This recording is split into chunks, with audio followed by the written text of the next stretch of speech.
ایک بزرگ تھے، یہ نہر کنارے وضو کر رہے تھے، تو کئی دنوں کے فاقے تھے، کیا دیکھا کہ پانی کی سطح پر بہتا ہوا ایک خوش نما سیب آیا، تو اشتہاق غالب ہوئی، اس کو پکڑا اور کھا لیا۔ جب کھا چکے تو پھر خیال آیا یہ تو میرا تھا ہی نہیں، یہ تو مال لقطہ تھا، تو میں نے اس کو کھا لیا، اب اس کا مالک کیسے ملے؟ جس سمت سے پانی آ رہا تھا اس سمت سفر شروع کر دیا۔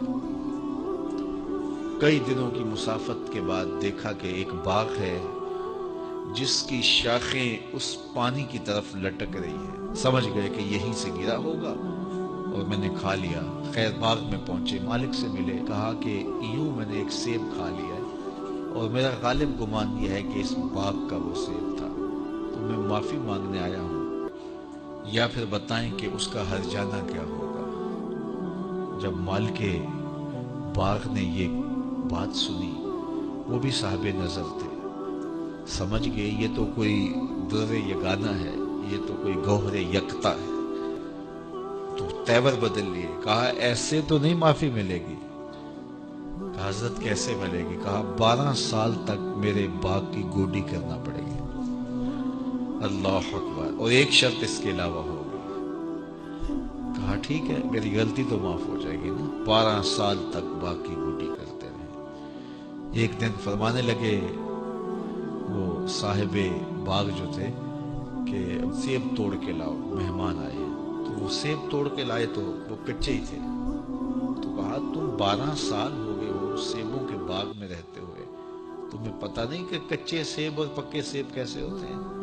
کہا حضرت مجھ سے قسم لے لیجئے 12 سال میں ایک دفعہ بھی نظر اٹھا کے سیبوں کی جانب نہیں دیکھا، ایک سیب کھایا تھا، میں تو اس کی سزا بھگت رہا ہوں، میں تو گوڈی کرتا ہوں، اوپر کبھی نظر بھی میں نے نہیں اٹھائی۔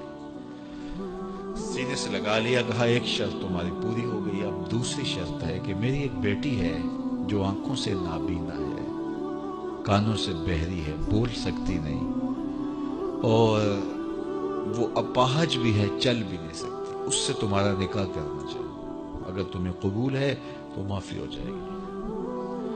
کہا ٹھیک ہے جی قبول ہے، میرا گناہ معاف ہو جائے، میں زندگی کاٹ لوں گا، کوئی بات نہیں ہے۔ خیر نکاح ہو گیا۔ کہا کہ یہ کمرہ ہے، یہاں آپ کی زوجہ آپ کی منتظر ہے۔ جب وہاں گئے تو ایک خوبرو دوشیزہ منتظر تھی، تو فوراً پلٹے کہ میں غلطی سے کسی اور کمرے میں آ گیا۔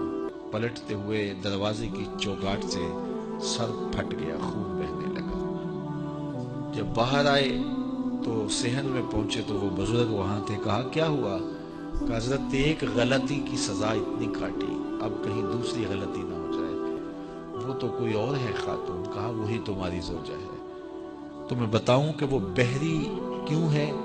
آج تک اس نے غیر محرم کی آواز نہیں سنی۔ تو میں بتاؤں کہ وہ بول کیوں نہیں سکتی؟ آج تک اس نے غیر محرم سے کلام نہیں کیا۔ اندھی اس طرح ہے، آج تک اس نے غیر محرم کو نہیں دیکھا، اور اپاہج اس طرح ہے، چل کے کبھی گھر کی دہلیز سے گئی نہیں ہے۔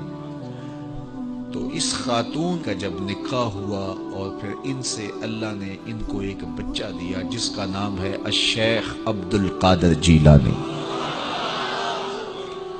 جب ماں باپ اس طرح کے ہوں تو بیٹے اس طرح کے ہی ہوتے ہیں، باپ کا لقمہ پاک، اور ماں اپنی آبرو کی کیسی محافظہ، پھر در یگانہ اور گوہر یکتا جو پیدا ہوتا ہے وہ دین کی احیاء کرنے والا ہے، دین کی مردہ قدروں کو نئی زندگی دینے والا ہے۔ حضرت ملا علی قاری لکھتے ہیں کہ حضور غوث اعظم جب مجلس واعظ کرنے بیٹھتے تو 70 ہزار کا اجتماع آپ کے مجمع میں ہوتا، اور عمومی طور پہ اللہ کی رحمتوں کے حوالے سے بات کرتے، اور جس دن آپ اللہ کے قہر، غضب اور جلال کی بات کرتے کئی جنازے اٹھتے۔ یہ آپ کی گفتگو کے اندر عصر کا رنگ اور شیرینی تھی۔ اللہ اکبر۔ تو باپ دیکھیے کہ رزق کے معاملے میں کتنا محتاط ہے، اور ماں دیکھیے اپنی عصمت کی کتنی حفاظت کرنے والی ہے۔ مائیں بچوں کی تربیت کرتی ہیں، ماؤں کے ذریعے سے پاکیزہ صفت بچے جنم لیتے ہیں۔ تو لہٰذا ماؤں کو اچھی تربیت کا حامل ہونا چاہیے تاکہ وہ آگے اچھی تربیت خود کر سکے۔